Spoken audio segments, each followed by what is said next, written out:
교회에 다니다 보면 우리는 참 많은 것들을 듣고 배우게 됩니다.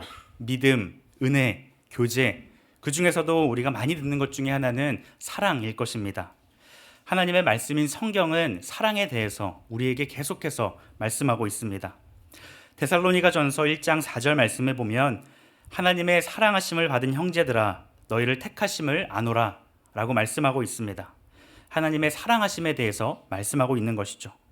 또 에베소서 2장 4절과 6절 말씀에 보면 긍휼이 풍성하신 하나님이 우리를 사랑하신 그 큰 사랑을 인하여 허물로 죽은 우리를 그리스도와 함께 살리셨고 너희는 은혜로 구원을 받은 것이라 라고 말씀하고 있습니다. 그 외에도 성경은 곳곳에서 하나님의 사랑에 대하여서 말씀하고 있습니다. 하나님께서는 우리를 사랑하시는 사랑의 하나님이신 줄 믿습니다. 하나님께서 우리에게 그 큰 사랑을 베풀어 주셨다고 성경은 증거합니다. 그런데 우리가 하나님은 사랑이시다라고 하는 그 진리를 우리 삶 속에서 깨닫지 못하면서 살아갈 때가 참 많은 것 같습니다. 여러 이유들이 있겠지만 먼저는 그 사랑이 내게 너무 익숙해졌기 때문입니다. 교회에서 우리는 그 사랑에 대해서 계속해서 들어왔고 배워왔습니다. 그래서 어느 순간 그 사랑이 무뎌져 가는 것이죠.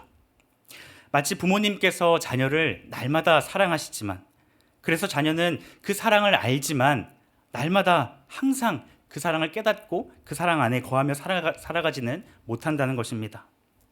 또 다른 이유는 하나님께서 베풀어 주신 그 사랑의 모습과 우리가 생각하는 사랑의 모습이 차이가 있기 때문입니다. 말라기 1장 2절과 3절 말씀에는 이렇게 말씀합니다. 여호와께서 이르시되 내가 너희를 사랑하였노라 하나 너희는 이르기를 주께서 어떻게 우리를 사랑하셨나이까 하는도다. 나 여호와가 말하노라 에서는 야곱의 형이 아니냐. 그러나 내가 야곱을 사랑하였고 에서는 미워하였으며 그의 산들을 황폐하게 하였고 그의 산업을 광야의 이리들에게 넘겼느니라 라고 말씀하고 있습니다.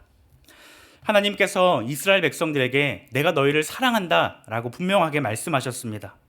그런데 이스라엘 백성들은 뭐라고 대답합니까?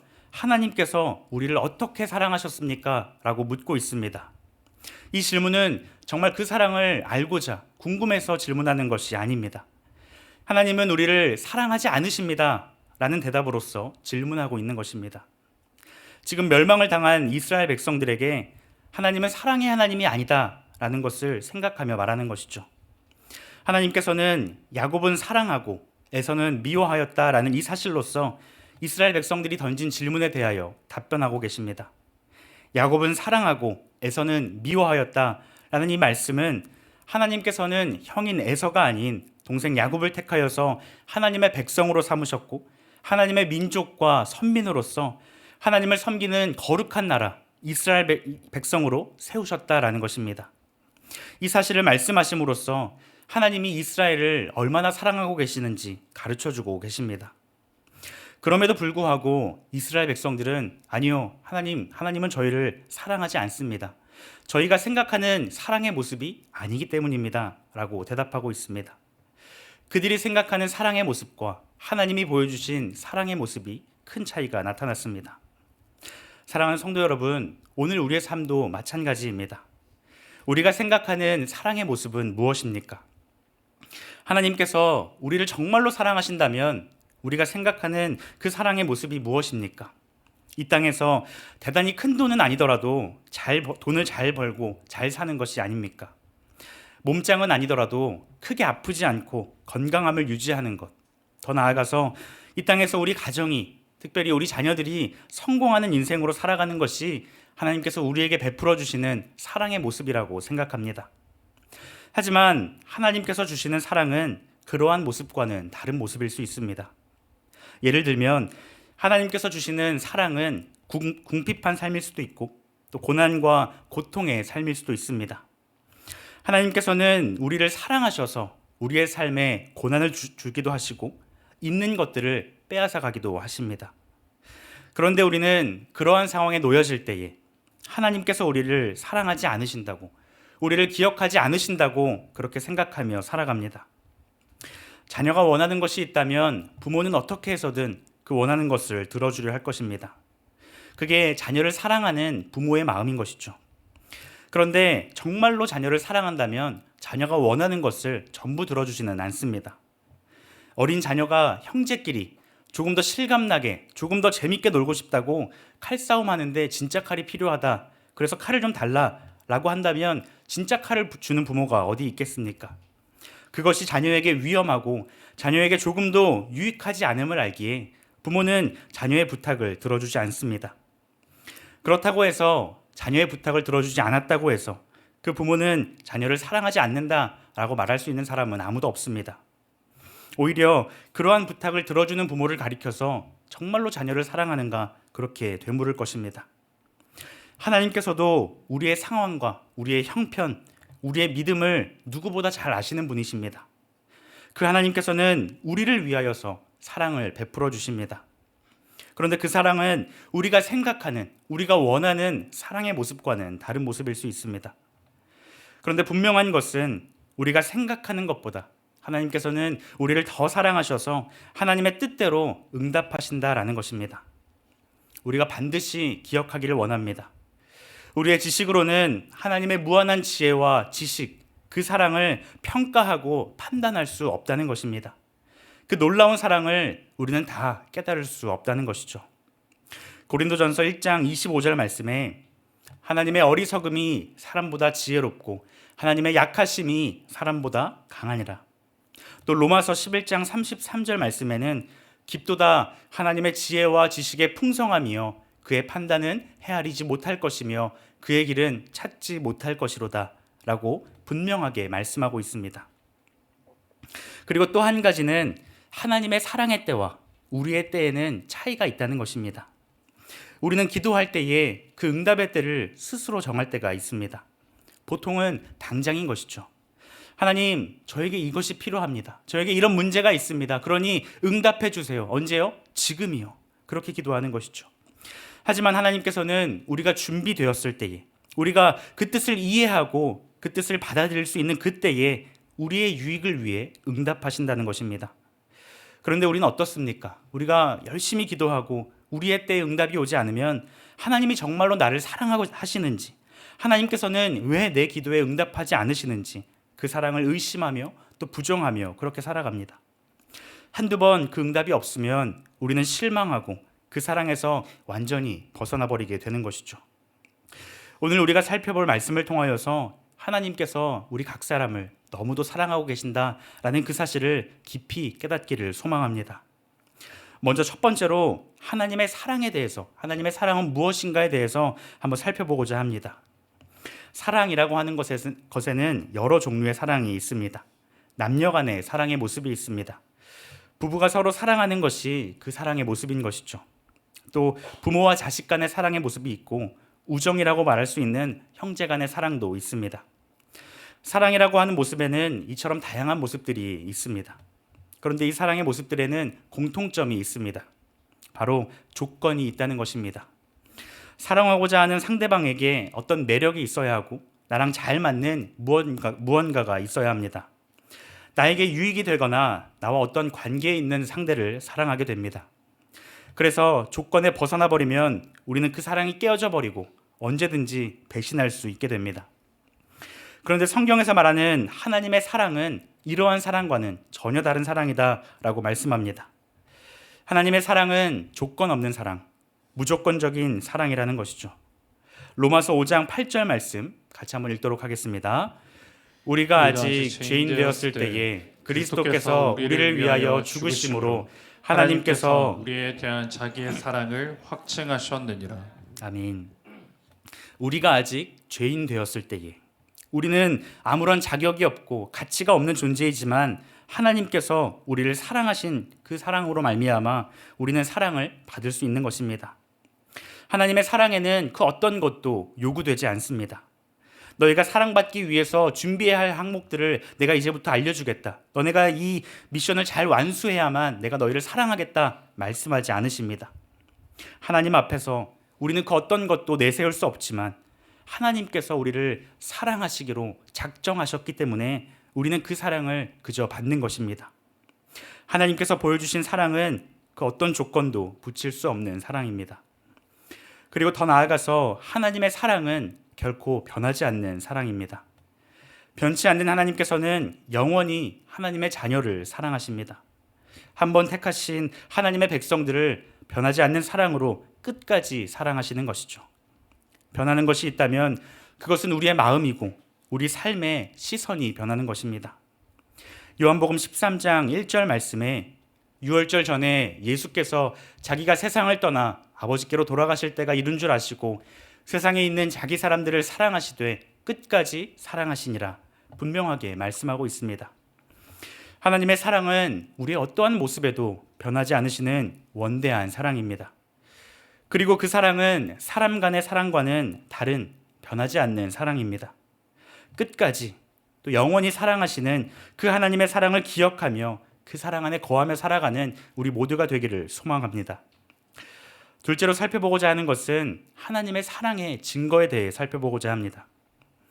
우리를 사랑하신다 하는 그 증거가 무엇일까요? 먼저 우리가 하나님의 사랑을 깨달을 수 있는 증거는 이 땅에 나타난 하나님의 창조하심을 통해 깨달을 수 있습니다. 시편 8편 3절과 4절 말씀 같이 한번 읽도록 하겠습니다. 주의 손가락으로 만드신 주의 하늘과 주께서 베풀어 두신 달과 별들을 내가 보오니 사람이 무엇이기에 주께서 그를 생각하시며 인자가 무엇이기에 주께서 그를 돌보시나이까. 아멘. 사람이 무엇이기에 우리에게 하늘과 달과 별들을 베푸시고 우리가 무엇이기에 우리를 생각하셔서 이 땅에 살아갈 수 있도록 돌보아 주시며 우리가 무엇이기에 주님께서 만드신 것들을 우리의 발 아래 우리가 다스리도록 두셨습니까? 하나님의 사랑에 대해서 궁금하거나 그 사랑에 대해서 의문이 들거나 더 나아가서 그 사랑에 대해서 의심하는 우리 모두가 여전히 그 사랑 안에 거하며 살아가고 있다는 것을 우리는 기억해야 합니다. 지금도 여전히 우리는 그 사랑으로 말미암아 살아가고 있는 줄 믿습니다. 그 사랑으로 호흡하고 그 사랑으로 말미암아 생명을 유지하며 살아가고 있습니다. 하나님께서 우리에게 베푸신 생명과 우리에게 베푸신 이 땅의 것들을 우리는 누리고 있지 않으신가요? 어제 오늘 참 맑은 하늘, 또 멋진 구름을 보면서 기분이 참 좋았습니다. 그런데 그 기분 좋은 날씨들이 그저 우연히 생겨난 것이 아니고 하나님께서 우리를 위하여서 우리에게 주신 선물인 줄 믿습니다.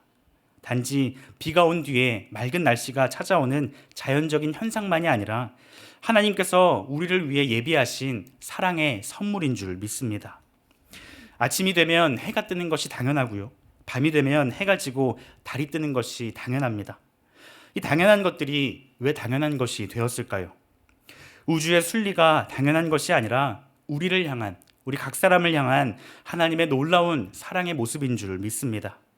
그 어느 것도 우연히 생겨난 것이 없고 그 어느 것도 우리의 힘으로 얻은 것이 아니라 하나님께서 우리를 위해 베풀어 주신 은혜이고 하나님의 사랑의 결과인 줄 믿습니다. 우리는 하나님께서 창조하신 그 피조물들을 바라보면서 하나님이 나를 얼마나 사랑하시는지 바라보고 깨달을 수 있는 것입니다. 그런데 이러한 것들보다 분명한 하나님의 사랑을 깨달을 수 있습니다. 그것은 예수 그리스도를 통해 하나님의 사랑을 깨닫는 것입니다. 오늘 본문 요한일서 4장 9절과 10절 말씀에는 이렇게 말씀합니다.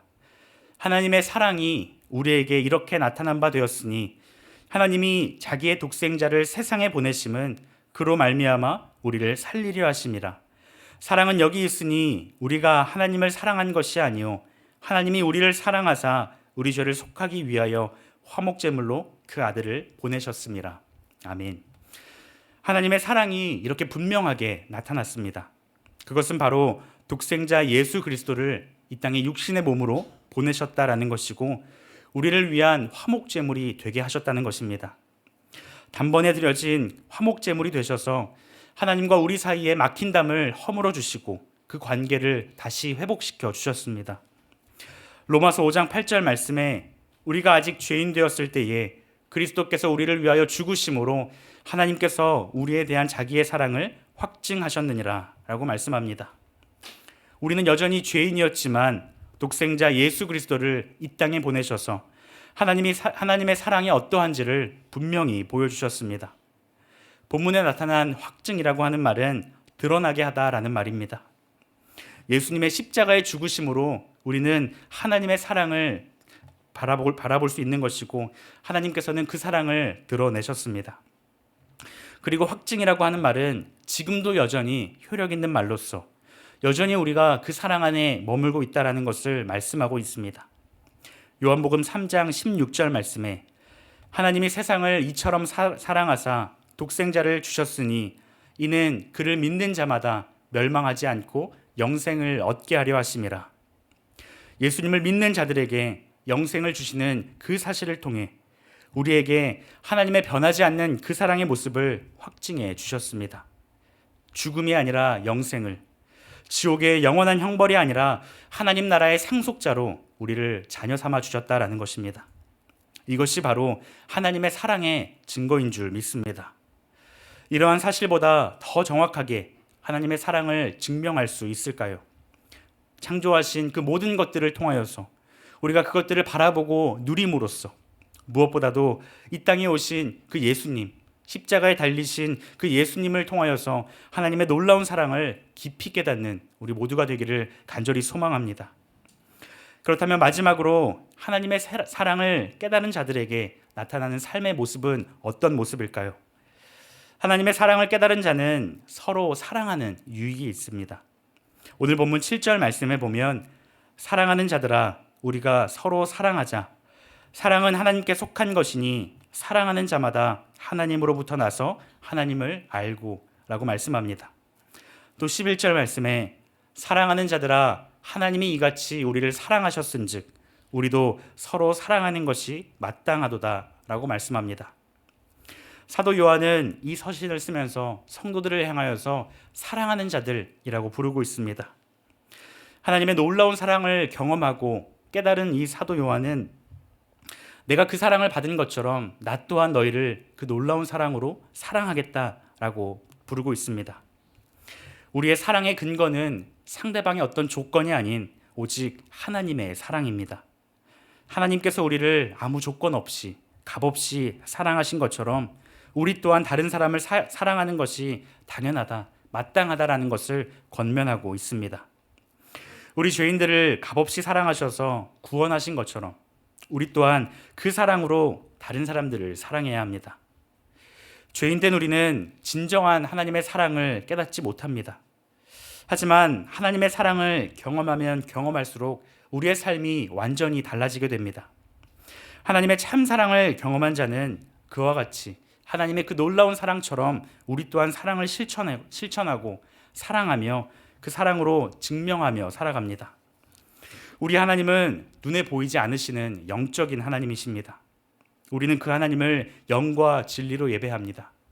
그래서 마음 다해 우리가 하나님을 예배할 때 그 사람은 하나님을 믿는 사람이다라고 얘기할 수 있습니다. 마찬가지로 우리가 서로 사랑함을 통하여서 하나님의 사랑을 깨달은 자라고 우리는 말할 수 있습니다. 12절 말씀에 어느 때나 하나님을 본 사람이 없으되 만일 우리가 서로 사랑하면 하나님이 우리 안에 거하시고 그의 사랑이 우리 안에 온전히 이루어지느니라 라고 말씀합니다. 하나님을 본 사람은 없지만 우리가 서로 사랑할 때에 우리 안에 그 사랑이 넘쳐날 때에 우리가 하나님의 사랑을 받고 있다. 하나님이 우리를 사랑하고 계시다라는 것을 알 수 있습니다. 반대로 말하면 어떻습니까? 우리가 하나님을 사랑한다라고 말하면서도 형제를 사랑하지 않는다면 우리는 거짓말하는 자다라고 말씀하고 있습니다.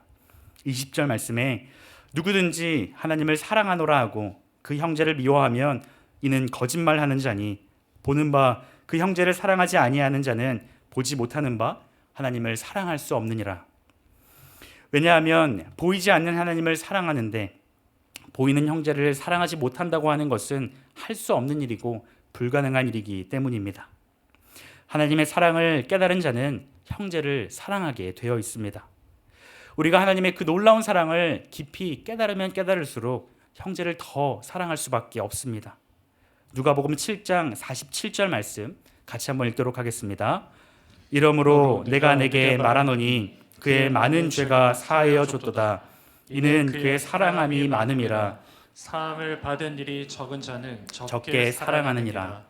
아멘.